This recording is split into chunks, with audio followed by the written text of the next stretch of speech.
حدودا 4-5 متر یا 6 متر باید بره پایین و این جاده درست بشه. حدود 4 کیلومتر مشکل اساسی داره و باید کار بشه. هم سنگای بزرگش اومدن تو کانال. خسته نباش.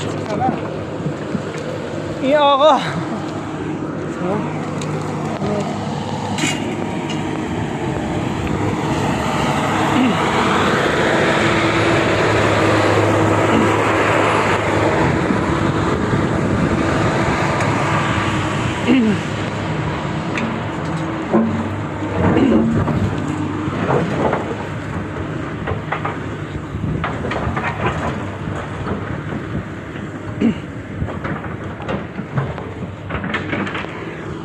انشالله که پیگیری میکنیم برای زوارهای امامزاده شاه غالب که خواستن تشریف بیارن و 1-2 ماه دیگه حتما این جاده به طور اساسی درست میشه.